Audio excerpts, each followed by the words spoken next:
Praise the lord. ఋతు గ్రంథం 2వ అధ్యాయం 12వ వచనం. నీకు సంపూర్ణమైన బహుమానం ఇచ్చునని ఆమెకు ఉత్తరం ఇచ్చెను. అంటే సంపూర్ణ బహుమానం ఎవరివ్వాలండి? దేవుడే కదా. బహుమానాలు అంటే మనకి గిఫ్ట్స్ వస్తూ ఉంటాయి. మన స్కూల్లో చదువుకున్నప్పుడు, ఆడుకునేటప్పుడు, ఎక్కడన్నా పార్టిసిపేట్ చేసినప్పుడు బహుమానాలు అంటాం.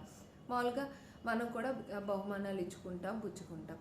కానీ మనకి ఇక్కడ దేవుడు బహుమానం ఇస్తానంటున్నాడు. ఆమె దేవుడే స్వయంగా మనకు బహుమానం ఇస్తే ఎంత అసలు అది సంపూర్ణమైనదిగా ఉంటుంది. కాబట్టే అన్ని విషయాలుగా ఏ రకంగా దేవుడి ఎదుట మనం గుజాడుతున్నామో, అడుగుతున్నామో దేవుడు చూస్తూ ఊరుకోడండి. ఋతు గారికి ఏ రకంగా ఆవిడ ఆయన రెక్కల చోటున ఉండినప్పుడు సంపూర్ణ బహుమానం ఎలా అయితే ఇచ్చి ఉన్నాడో, మనకు కూడా ఆయన రెక్కల చోటున ఉండినట్లయితే, ఆయన ఆశ్రయించినట్లయితే, ఆయనకు మొరపెట్టినట్లయితే ఎటువంటి విషయాలకి ఇన్ని సంవత్సరాలుగా జరిగిన కార్యాలు ఉన్నాయో సంపూర్ణ బహుమానంగా మనకి ఇవ్వబోతున్నాడు. ఆమె గర్భఫలం లేని వాళ్ళకి గర్భఫలం దయచేస్తాను అంటున్నాడు. అది వయసుతో నిమిత్తం లేదండి. అబ్రహం సారా గారికి వయసుతో నిమిత్తం ఉందా? ఆ ఇస్సాకునిచ్చి నవ్వుని కలెక్ట్ చేసిన దేవుడు ఎవరైతే గర్భఫలం అడుగుతున్నారో వాళ్ళకి గర్భఫలం దయచేస్తానంటున్నాడు. నూతన ఉద్యోగం అడుగుతున్న వారికి దయచేస్తానంటున్నాడు.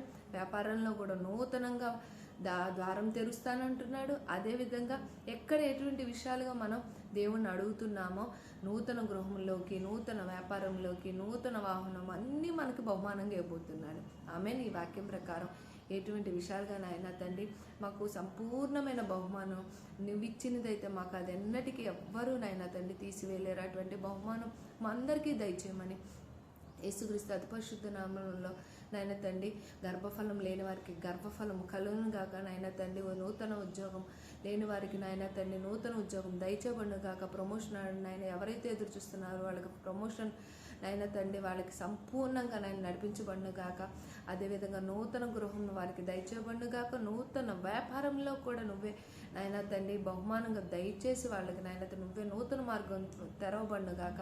చదువుకున్న వారి బిడ్డలకు కూడా నాయన తండ్రి రాస్తున్న ఎగ్జామ్స్లో కూడా నువ్వే తోడైండి. ఎలా ఎగ్జామ్స్కి ప్రిపేర్ అవ్వాలో కూడా నాయన తండ్రి నూతన ఐడియాలు ఇచ్చి వాళ్ళు చదువుకోవటానికి కూడా చక్కటి నాయన తండ్రి యాకోబు ఒకట 5 సంపూర్ణంగా నెరవేర్చి హెబ్రీపత్రిక 1వ అధ్యాయం 9వ వచనం సంపూర్ణంగా తోటి వారికంటే హెచ్చింపు స్థానంలో నిలబెట్టబడిన గాక. వాళ్ళు ప్రతి ఎగ్జామ్స్ 10th, ఇంటర్, బీటెక్ ఎవరు ఎటువంటి ఎగ్జామ్స్ రాస్తున్నప్పటికి కూడా నువ్వే నాయన తండ్రి జ్ఞానంతో నింపి ఎగ్జామ్స్లో మంచి మార్క్స్తో ఉత్తీర్ణ వాళ్ళకి బహుమానంగా దయచేయబడిన గాక. ఎటువంటి విషయాలుగా అయినా సరే మేము ఎదురు చూస్తున్నాము. అన్ని చూచున్న దేవుడివి సంపూర్ణమైన బహుమానం అందరికీ దయచేసి నూతన ద్రాక్ష తిత్తువలే మాకు అన్ని విషయాల్లో కూడా సంతృప్తిగా మమ్మల్ని దీవించి ఆశీర్వదించి ఫలింపు చేయమని నజరేయుడైన యేసుక్రీస్తు పరిశుద్ధ నామమున అడిగి వేడుకుంటున్నాం తండ్రి. ఆమేన్, ఆమేన్, ఆమేన్. Thank you Jesus. God bless you అండి.